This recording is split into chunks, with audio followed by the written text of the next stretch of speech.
Good morning, friends and students. In this lecture, I will be discussing about the drugs used in the treatment of hyperlipidemia. அப்படி இல்லைன்னா இது வந்து ஹைப்போலிபிடீமிக் ட்ரக்ஸ்னு சொல்லலாம்.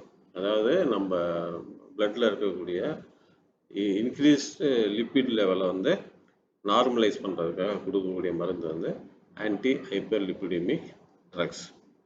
As per WHO, more prevailing disorders of the world அப்படின்னு பார்த்தீங்கன்னா 3 diseases. ஒன்று வந்து diabetes, இன்னொன்று ஹைப்பர் டென்ஷன், மூணாவது வந்து ஆத்திரோஸ்க்ளிரோசிஸ். ஸோ அந்த ஆத்திரோஸ்க்ளிரோசிஸ் தான் நம்ம இந்த லிப்பிடிமியா சம்மந்தப்பட்ட ஒரு நோய். Now, what is been the atherosclerosis? It is nothing but a progressive condition that leads to coronary artery diseases and peripheral artery diseases. As you know that coronary artery வந்து ரொம்ப முக்கியம். அதுதான் வந்து இதயத்துக்கு வந்து ரத்தத்தை சப்ளை பண்ணுது. அப்போ அந்த coronary ஆர்ட்ரியில் ஏதாவது டிசீஸ் இருந்துச்சுன்னா that may leads to myocardial infarction, அப்படி இல்லைன்னாக்கா ஹார்ட் அட்டாக் வரலாம். ஸோ இங்கே இந்த படத்தை பார்த்தீங்கன்னா this is the structure of blood vessels where the LDL cholesterol இருக்கு இல்லையா, that is digested by the macrophages and become foam cell. So இங்கே ஃபேட் அக்குமுலேட் ஆகுது, அது இல்லாமல் எல்டிஎல் கொலஸ்ட்ரால் அக்குமுலேட் ஆகி ஒரு ஸ்டேஜில் வந்து இது வந்து பிளேக்காக மாறிடும். பிளேக்காக மாறிச்சுன்னா பிளட் வெசலில் வந்து அது நேரோவாக பண்ணிடும். ஹார்டனிங் ஆஃப் தி ஆர்ட்ரி தான் ஆத்திரோஸ்க்ளிரோசிஸ். அப்போ there will be obstruction in the blood flow because of the narrowing of the coronary artery. இப்போ ஆட்டோமேட்டிக்காக என்ன ஆகும், there will be anginal pain, அப்படி இல்லைன்னா மயோகார்டியல் இன்ஃபெக்ஷன், அப்படி இல்லைன்னா ஹார்ட் அட்டாக். அது வந்து எப்படி அந்த பிளட் வெசல் வந்து எப்படி பார்ஷியலாக பிளாக் ஆகிருக்கா இல்லை கம்ப்ளீட்டாக பிளாக் ஆகிருக்கா அப்படிங்கிறத பொறுத்து அந்த டிசீஸோட சிவியாரிட்டி வந்து மாறுபடும். ஸோ இங்கே பார்த்தீங்கன்னா வெரிஸ் லிப்போப்ரோட்டீன்ஸோட ஸ்ட்ரக்சர் இங்கே கொடுத்துருக்கோம். இப்போ லிப்போப்ரோட்டீன்ஸ் வந்து chylomicron, very low density lipoprotein, low density lipoprotein, high density lipoprotein. இதில் பார்த்தீங்கன்னா யூஸ்ஃபுல் கொலஸ்ட்ரால், குட் கொலஸ்ட்ரால் இருக்குது, பேட் கொலஸ்ட்ரால் இருக்குது. இது வந்து குட் கொலஸ்ட்ராலா இல்லை பேட் கொலஸ்ட்ராலா அப்படிங்கிறத நம்ம எப்படி டிசைட் பண்ணுவோம் அப்படின்னா, the composition of the high density lipoprotein, if you see protein வந்து 50% இருக்குது, மற்ற லிப்பிட்ஸ் வந்து 50% இருக்குது. இதுதான் useful lipoprotein. Low density lipoprotein பார்த்தீங்கன்னா புரோட்டீன் வந்து 20% தான் இருக்குது, மீதி 80% வந்து லிப்பிட்ஸ், பாஸ்போலிப்பிடாக இருக்கலாம், ட்ரைக்ளைசரைட்ஸாக இருக்கலாம், கொலஸ்ட்ராலாக இருக்கலாம்.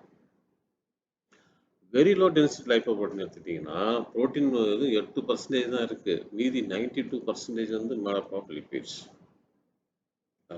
கைலோமைக்ரான் இருக்குது பார்த்தீங்களா, ரொம்ப டேஞ்சர். அது வந்து புரோட்டீன் 2% தான் இருக்குது, மீதி 98% வந்து கைலோமைக்ரான். அதில் பார்த்தீங்கன்னா ட்ரைக்ளைசரைட்ஸ் அதிகமாக உள்ள ஒரு லிப்போப்ரோட்டீன்ஸ் வந்து கைலோமைக்ரான் தான். That is very very much important. So இந்த ட்ரீட்மெண்ட் ஸ்ட்ராட்டஜி எப்படி இருக்கணும் அப்படின்னு பார்த்தீங்கன்னா, ஒன்று நம்ம எல்டிஎல் கொலஸ்ட்ராலை கம்மி பண்ணணும். எப்படி? டோட்டல் கொலஸ்ட்ரால் லெவலை கம்மி பண்ணாலும், ட்ரைக்ளைசரைட்ஸ் லெவலை கம்மி பண்ணாலும், ஹை டென்சிட்டி லைப்போப்ரோட்டீன்ஸோட லெவலை அதிகப்படுத்தினாலும் எல்டிஎல் கொலஸ்ட்ராலை கம்மி பண்ணலாம். அதாவது HDL கொலஸ்ட்ரால் வந்து குட் கொலஸ்ட்ரால், அதனுடைய கான்சன்ட்ரேஷன் அதிகப்படுத்தணும்.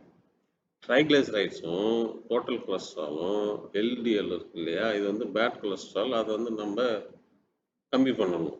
இப்போ ரெக்கமெண்டட் லெவல் என்னன்னு பார்த்தீங்கன்னா, எல்டிஎல் கொலஸ்ட்ரால் வந்து less than 100 milligram per deciliter. Total cholesterol 200 மில்லிகிராமுக்கு கீழே இருக்கணும். ட்ரைக்ளைசரைட்ஸ் வந்து 150 மில்லிகிராமுக்கு கீழே இருக்கணும். ஆனால் HDL கொலஸ்ட்ரால் வந்து 40 மில்லிகிராம் பர் டெசிலிட்டர் அதிகமாக இருக்கணும். இப்போ அப்நார்மல் லெவல்னு பார்த்தீங்கன்னா எல்டிஎல் கொலஸ்ட்ரால் 160 மேலே போனாலோ, டோட்டல் கொலஸ்ட்ரால் 240க்கு மேலே போனாலோ, ட்ரைக்ளைசரைட்ஸ் 200க்கு மேலே போனாலோ high R abnormal level. At the same time, HDL cholesterol 40க்கு கீழே போகக்கூடாது. அப்படி போச்சுன்னா we have to give some drugs to increase the HDL cholesterol level. இப்போ இந்த pathway லிப்பிட்ஸ் ப்ரோட்டீன்ஸோட pathway பற்றி நம்ம டிஸ்கஸ் பண்ணணும். இதில் 3 pathway இருக்கு. ஒன்று கைலோமைக்ரான் pathway, இன்னொன்று VLDL LDL pathway, very low density lipoprotein, low density lipoprotein pathway. மூணாவது வந்து HDL pathway, high density lipoproteins pathway. ரெண்டு விதமான கொலஸ்ட்ரால் இருக்கு. ஒன்று வந்து எண்டோஜினஸ் கொலஸ்ட்ரால், அது நம்ம பாடியில் ஃபார்ம் ஆகக்கூடிய கொலஸ்ட்ரால், சிந்தசைஸ் ஆகக்கூடிய கொலஸ்ட்ரால். இன்னொன்று வந்து எக்ஸோஜினஸ் கொலஸ்ட்ரால். எக்ஸோஜினஸ் கொலஸ்ட்ரால்னா நம்ம வெளியிலிருந்து சாப்பிடக்கூடியது. ஆயிலெலாம் பார்த்தீங்கன்னா ஆயில் அதிகமாக சேர்த்துக்கக்கூடாது. Saturated fatty acids, unsaturated fatty ஆசிட்ஸ்லாம் சொல்லுவோம். இப்படி ஆயில் நம்ம எடுக்கிறப்ப நல்லா ஹை குவாலிட்டி ஆயில் சாப்பிடணும். இந்த பாம் ஆயில் மாதிரி இருக்கக்கூடிய ஆயில் எல்லாம் நம்ம சாப்பிடக்கூடாது. அந்த மாதிரி சுட்ட எண்ணெயை வந்து திரும்ப திரும்ப நம்ம யூஸ் பண்ணக்கூடாது. அதெல்லாம் வந்து கார்டியாக் காம்ப்ளிகேஷன் வர்றதுக்கு நிறையா சான்சஸ் இருக்குது. இப்போ whatever the endogenous cholesterol which is present in our intestine இருக்கு இல்லையா, அதில் லிம்ஃபு இருக்கு பாருங்க, அது வந்து கைலோமைக்ரானை அப்சர்வ் பண்ணிக்கும். ஸ்மால் இன்டெஸ்டைனில் இருக்கக்கூடிய கைலோமைக்ரான்ஸ் வந்து லிம்ஃபை அப்சர்வ் பண்ணி that is drained in to the blood stream. Blood ஸ்ட்ரீமுக்குள்ளே போகும். பிளட் ஸ்ட்ரீமுக்குள்ளே போன உடனே அங்கே ஒரு என்சைம் இருக்குது. அந்த என்சைம் பேர் வந்து லைப்போப்ரோட்டீன் லைப்பேஸ். அந்த லைப்போப்ரோட்டீன் லைப்பேஸ் என்ன பண்ணும், கைலோமைக்ரானில் இருக்கக்கூடிய லிப்பிடை வந்து பிரித்து அந்த லிப்பிடை வந்து அடிப்போசைட்லேயும் மற்ற செல்லுலேயும் ஸ்டோர் பண்ணிக்கும். Lipoprotein lipase removes lipids from chylomicron. That lipids are stored in the adipocyte or other cells. Now the liver disposes the chylomicron remnant. Chylomicronல இருக்கக்கூடிய லிப்பிடை எடுத்துட்டோம்னா that is called chylomicron remnant. அந்த chylomicron remnant வந்து லிவருக்குள்ளே போகுது. அங்கே receptor mediated endocytosis ஒரு process இருக்குது. அதன் மூலமாக இது வந்து எண்டோசைட்டோசிஸ் ஆகிடும். இப்போ லிவர்னு பார்த்தீங்கன்னா லிவர் வந்து 2 பாயிண்ட். ஒன்று வந்து liver can produce very low density lipoprotein. இந்த very low density lipoprotein becomes low density lipoprotein containing mainly cholesterol. நமக்கு எல்டிஎல் வந்து கொலஸ்ட்ரால் அதிகமாக இருக்குது. The cells absorb low density lipoproteins by means of receptor mediated endocytosis. Triglycerides இருக்கு பார்த்தீங்களா, that is removed and stored in adipocyte. இன்னொரு pathway லிவரில் பார்த்தீங்கன்னா liver produces empty HDL shell. High density லைப்போப்ரோட்டீனோட ஷெல்லு ப்ரொடியூஸ் பண்ணும். அந்த ஷெல்லானது கொலஸ்ட்ரால் எடுத்துக்கும். கொலஸ்ட்ராலையும் பாஸ்போலிப்பிடையும் டிஷ்யூஸ்லேருந்து எடுத்துக்குவோம். அப்போ HDL ஃபில் ஆச்சு இல்லையா, வரும்போது எம்டியாக வந்துச்சு இல்லையா, அது இப்போ ஃபில் ஆகிருக்கு. எப்படி ஃபில் ஆச்சு, டிஷ்யூவில் இருக்கக்கூடிய கொலஸ்ட்ராலையும் பாஸ்போலிப்பிடையும் எடுத்துக்கிட்டு இந்த ஷெல் வந்து ஃபில் ஆகிருக்கு. அந்த ஃபில்டு HDL வந்து ரிட்டர்ன்ஸ் டு தி லிவர். அடுத்து லிவர் என்ன பண்ணும், எக்ஸஸாக இருக்கக்கூடிய கொலஸ்ட்ரால் வந்து எக்ஸ்க்ரீட் பண்ணும். இதுதான் லிவரோட ஃபங்க்ஷன். இப்போ இந்த 3 pathway இருக்குது. இந்த pathway வச்சுட்டு நம்ம ட்ரீட்மெண்ட் ஆஃப் ஹைப்பர்லிபிடிமியா பற்றி we can discuss now. பார்த்தீங்கன்னா இதுதான் hyperlipidemic drugs. Bile acid sequestrant. Bile acid sequestrant வந்து இங்கே ரியாக்ட் பண்ணுது. அதாவது இது வந்து நம்ம இன்டெஸ்டைன், ஜிஐ கட்டு, இது வந்து லிவரு, இது வந்து பிளட் வெசல். இந்த 3 பார்ட் இருக்குது. இந்த 3 பார்ட் வச்சு நம்ம எந்த இடத்துல இது ஆக்ட் பண்ணுது அப்படிங்கிறத நம்ம சொல்லலாம். இப்போ பைல் ஆசிட் சீக்வெஸ்ட்ரண்ட் இருக்குது பார்த்தீங்களா, அது என்ன பண்ணுவோம்னா இன்டெஸ்டைனில் இருக்கக்கூடிய பைல் ஆசிடு திருப்பி லிவருக்கு போகாமல் என்டிரோ ஹெப்பாட்டிக் சைக்கிளிங் சொல்கிறோம் இல்லையா, அதை ப்ரிவென்ட் பண்ணும். இதில் வந்து கொலஸ்டைரமைன், கொலஸ்டிபால், கொலிசிவிலம் இருக்குது. அடுத்து HMG கோயை தான் ரொம்ப முக்கியம். HMG CoA reductase inhibitor. HMGனா hydroxy methyl glutaryl CoA enzyme inhibitor. என்னன்னா எண்டோஜினஸ் கொலஸ்ட்ரால் சொன்னோம் இல்லையா, acetyl CoA plus acetyl CoA gives aceto acetyl CoA. இந்த அசிட்டோ அசிட்டைல் கோயை வந்து ஹைட்ராக்சி மீத்தல் குளுட்டாரைல் கோயாவா மாறும். இந்த பேத்வே அது ஹெச்எம்ஜி கோயாவா மாறும். அந்த ஹெச்எம்ஜி கோயே ரெடியூஸ் ஆகும்போது கொலஸ்ட்ராலாக மாறும். So acetyl CoA plus acetyl CoA gives acetoacetyl CoA.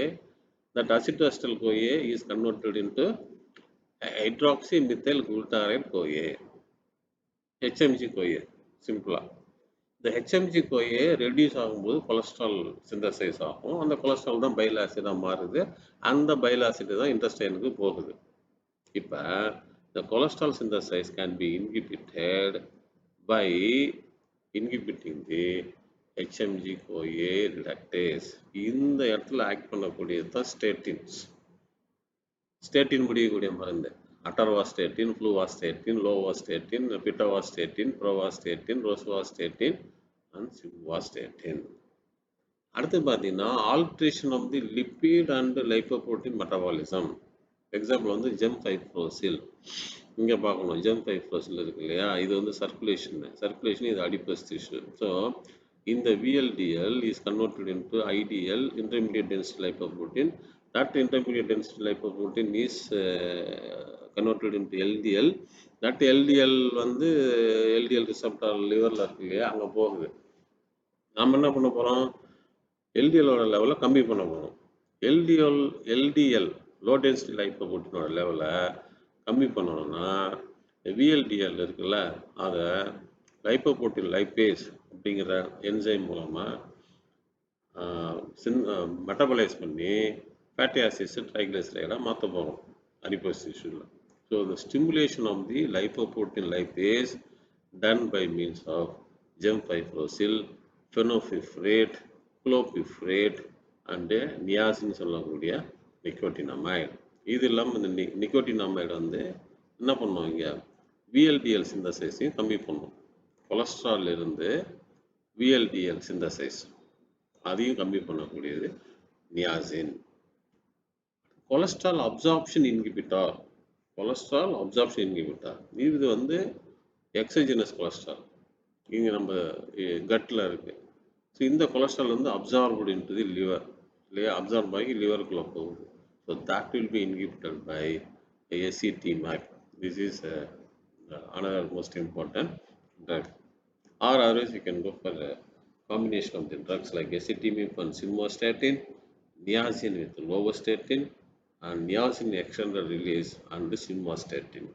எல்லா காம்போசிஷனும் பார்த்தீங்கன்னா ஒரு ஸ்டேட்டின் இருக்கும். HMG-CoA reductase inhibitor கண்டிப்பாக இருக்கும்.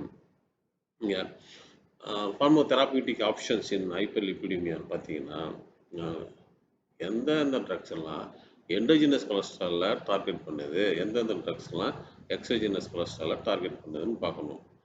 Endogenous cholesterols were targeted by statins and fibrate nicotinic acid. இது நம்ம பாடியில் சிந்தசைஸ் ஆகக்கூடிய கொலஸ்ட்ராலை இன்ஹிபிட் பண்ணும். எக்ஸோஜினஸ் கொலஸ்ட்ரால் நம்ம கன்சியூம் பண்ணக்கூடிய கொலஸ்ட்ரால் இருக்கு இல்லையா, அதை இன்ஹிபிட் பண்ணக்கூடியது வந்து ACT-MAPன்னு சொல்கிறோம், கொலஸ்ட்ரால் அப்டேக் இன்ஹிபிட்டார். அப்படி இல்லைனா பைல் ஆசிட் சீக்வெஸ்ட்ரண்ட்னு சொல்லக்கூடிய colestipol, cholestyramine and colesevelam. HMG-CoA reductase inhibitor already example கொடுத்துட்டேன். இந்த ஃபார்மோகைனெட்டிக்ஸ் பார்த்தீங்கன்னா it undergoes extensive first pass metabolism. இப்போ என்ன ஆகும், பயோஅவைலபிலிட்டி வந்து ரொம்ப கம்மியாக இருக்கும். ஆனால் 95% ஆஃப் தி ட்ரக்ஸ் வந்து கம்பைன்டு வித் பிளாஸ்மா ப்ரோட்டீன். இப்போ வந்து டூரேஷன் வந்து அதிகமாக இருக்கும். யூஸ்வலாக அந்த ஸ்டேட்டின்ஸ் வந்து நைட் டைமில் தான் நம்ம சாப்பிடணும். நம்ம டயூர்னல் ரிதம் என்ன சொல்லுதுன்னா, நைட் டைமில் தான் கொலஸ்ட்ரால் சிந்தசைஸ் அதிகமாகும். அதனால் it has to taken in the night bed time. ஆனால் அட்டோரோஸ்டேட்டின் மட்டும் எக்ஸம்ஷன். ஏன்னா அது லாங் பயாலஜிக்கல் ஆஃப் லைஃப் இருக்கிறதுனால நீங்கள் எப்போ வேணால் சாப்பிட்லாம். இது எல்லாமே வந்து மயோபதி, மசில் பெயினை வந்து ப்ரொடியூஸ் பண்ணும். எல்லா ட்ரக்ஸுமே HMG-CoA reductase inhibitor எல்லாமே. Mechanism already I have said, it inhibits the 3-hydroxy-3-methyl glutaryl coenzyme A reductase, which is said to be rate controlling enzyme in cholesterol biosynthesis. They lower the plasma concentration of LDL cholesterol. அடுத்து ஃபைப்ரிக் acid derivatives பைஃப்ரேட்னு சொல்கிறோம் பார்த்தீங்களா, GeM ஃபைப்ரோசில், ஃபெனோபிஃப்ரேட், குளோபிஃப்ரேட் இதெல்லாம் என்ன பண்ணுவோம்னா, இது வந்து ligand act பண்ணும். எதுக்கு ligand? Peroxisome proliferator activated receptor alpha, PPAR ஆல்ஃபான்னு ஒன்று இருக்குது. அது லிவரில், ஹார்ட்டில், கிட்னியில், ஸ்கெல்டல் மசிலில் இருக்குது. ஸோ அது கூட போய் அந்த லிகாண்டை ஆக்ட் பண்ணி increases lipoprotein lipase activity. Lipoprotein lipase வந்து என்சைமு. அது என்ன பண்ணும்? விஎல்டிஎல்லையும் கைலோமைக்ரானையும் கிளியர் பண்ணும் பிளாஸ்மாவிலேருந்து. So that there will be synthesis of free fatty acids that will be uptake by the liver. இது இல்லாமல் விஎல்டிஎல் வந்து இது கம்மி பண்ணும் because of the fatty acid metabolism. It also increases HDL cholesterol level. It also increases excretion of the hepatic cholesterol in bile, so that endogenous hepatic cholesterol synthesis may be decreased. HMG CoA reductase inhibitor, அடுத்து வந்து ஃபிப்ரேட்டு. மூணாவது group பார்த்தீங்கன்னா nicotinic acid. Nicotinic acid வந்து ஒரு 3 mechanism இருக்குது. ஒன்று வந்து lipoprotein lipase activity வந்து அதிகப்படுத்தி விஎல்டிஎல்ல கிளியர் பண்ணலாம். ரெண்டாவது வந்து it can inhibit hepatocyte diacyl glycerol acyl transferase. Liver செல்லில் இருக்கக்கூடிய ஒரு enzyme diacyl glycerol acyl transferase which is the key enzyme for synthesis of triglycerides. அதை இன்ஹிபிட் பண்ணும். அதே நேரத்தில் அடிப்போஸ் டிஷ்யூஸில் பைண்ட் ஆகி that leads to decrease in free fatty acid mobilization from adipocyte. அடிப்போசைட்லேருந்து ஃப்ரீ ஃபேட்டி ஆசிட் மொபிலைசேஷன் ஆகாமல் தடுக்கும். அதன் மூலமாக ட்ரைகிளைசரைட் சிந்தசிஸையும் நம்ம விஎல்டிஎல் சிந்தசிஸையும் நம்ம கம்மி பண்ணலாம். இது இஸ் நிக்கோட்டினிக் ஆசிட் மெக்கானிசம். எஸ்சிடிஎம் சொன்னேன் இல்லையா, இது என்ன பண்ணுன்னா it impair with the dietary and biliary cholesterol absorption. எந்த இடத்துல? ப்ரஷ் பார்டர் எபித்திலியம் இருக்கு இல்லையா, ஸ்மால் இன்டெஸ்டைனில் வில்லை சொல்லுவோம் பார்த்தீங்களா, அந்த இடத்துல போய் இது impairment of the cholesterol absorption and also it reduce the pool of cholesterol absorbed from the diet, result in reduced cholesterol available for the liver. The bile acid sequestering agents BAS னு சொல்லுவோம், கொலஸ்ட்ரிபால், கொலஸ்டைரமின், கோலிசிவலம். இது என்ன பண்ணுன்னா இந்த resins are given by oral route. இது absorb resin அப்படிங்கிறத இது absorb ஆகாது. அப்சார்ப் ஆகாமல் டைரெக்டாக போய் பைல் ஆசிடில் போய் இது கம்பைன் பண்ணிடும். பைல் ஆசிடு இன்டெஸ்டைனில் லூமனில் இருக்கு இல்லையா, பைல் ஆசிடு அது கூட போய் கம்பைன் ஆகும். கம்பைன் ஆகிறதுனால bile acids may not be available for reabsorption. அப்போ என்ட்ரோஹெப்பாட்டிக் சர்க்குலேஷன் ஆஃப் பைல் ஆசிடை கம்மியாகிடும். இந்த பைல் ஆசிட் என்ன பண்ணும்? They inhibits the enzyme that is responsible for the conversion of cholesterol to bile acid. அப்போ ஏற்கனவே பைல் ஆசிட் நிறைய இருக்கிறதுனால இருக்கக்கூடிய கொலஸ்ட்ரால் வந்து பைல் ஆசிடாக மாறாது. அப்போ ஆட்டோமேட்டிக்காக அந்த cholesterol will be excreted, results in increased break down of hepatic cholesterol. இதுதான் mechanism. So there will be in some circumstances we have to give a combination of the drugs for hyperlipidemia. Example வந்து ஒரு resin, ஒரு ஸ்டேட்டின். நான் சொன்னேன், ஃபஸ்ட்டே சொன்னேன், ஸ்டேட்டின் இல்லாமல் எந்த காம்போசிஷனும் கிடையாது. ஒரு ரெசின், ஒரு ஸ்டேட்டின், அதாவது கொலஸ்டைராமின் வித் அட்டரோஸ்டேட்டின். அப்படின்னா ஒரு ஸ்டேட்டின், ஒரு எசிட்டிமின், ஒரு நியாசின் அண்ட் ஸ்டேட்டின், ஒரு ஸ்டேட்டின், ஒரு பிஃப்ரேட்.